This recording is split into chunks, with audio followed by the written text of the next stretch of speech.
विपक्ष एक हुआ तो क्या करेगी बीजेपी? 24 के फाइनल के लिए संघ का ब्लूप्रिंट तैयार। संघ की नसीहत, मोदी का नेतृत्व और अमित शाह की चाल। विपक्ष की तय हो गई हार। जिन सीटों पर बीजेपी हारी उन पर फोकस के लिए मेगा प्लान। विपक्ष में बढ़ी तकरार।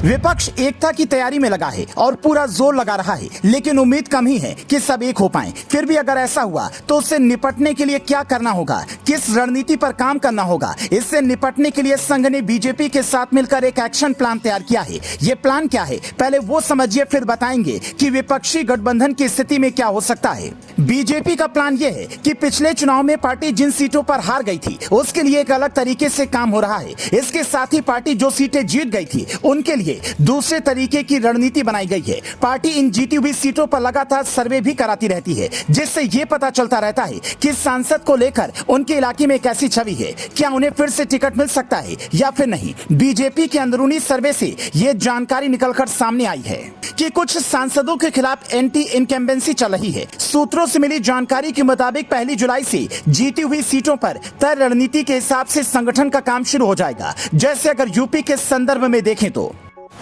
मछली शहर सुरक्षित सीट पर बीजेपी को बस 181 वोट से जीत मिली थी। पार्टी इस सीट को फिर से जीतने के लिए खास तरह की रणनीति पर काम कर रही है, जिससे ये सीट उनके हाथ से ना निकले। वैसे ही मेरठ की सीट बीजेपी पिछले चुनाव में 4729 वोटों से जीत पाई थी। यहाँ बीजेपी ने हारी हुई बूथों के लिए 1 जुलाई से पूरी ताकत लगाने का फैसला किया है।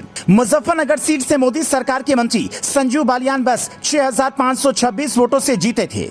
इस बार जीत आसान रहे, इसलिए संगठन ने इस सीट के लिए ब्लूप्रिंट तैयार कर लिया है। कर्नाटक चुनाव में कांग्रेस की जीत के बाद तमाम विपक्षी दल विपक्षी एकता को लेकर गंभीर होते दिखाई दे रहे हैं। विपक्षी एकता की बैठक पटना में 23 जून को बुलाई गई है, जिसमें राहुल गांधी समेत तमाम विपक्ष के नेता शामिल होंगे। अब सवाल यह है कि देश भर में विपक्षी एकता के बल पर मोदी को हराने की बात जमीन पर कितनी खरी उतरेगी। दरअसल कर्नाटक चुनाव के बाद ये कवायद शुरू हो गई थी। कर्नाटक चुनाव के परिणाम ये बताने के लिए काफी है कि हर जगह साथ लड़ना चुनाव जीतने की गारंटी नहीं है। अगर समूचा विपक्ष एक हो जाए तो बीजेपी के लिए कई राज्यों में मैदान खाली हो जाएगा। तमिलनाडु और आंध्र प्रदेश को छोड़कर बाकी 4 राज्यों में कर्नाटक, तेलंगाना, केरल और पंजाब जैसे राज्यों में अगर समूचा विपक्ष एक होकर लड़ता है तो उसको ज्यादा सीटें मिलेंगी, पर इससे विपक्ष के तौर पर इन राज्यों में बीजेपी को स्पेस मिलेगा, जिससे उसे अपने एजेंडे को लोगों तक पहुंचाने के लिए पूरा मौका मिलेगा।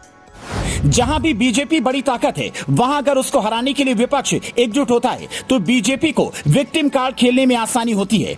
इसीलिए राज्य की परिस्थितियों के हिसाब से गठबंधन सफल हो सकता है। आपको क्या लगता है, बीजेपी विपक्ष के जाल को भेद पाएगी? कमेंट करके अपनी राय हमें दें। Bureau report, leading Bharat TV.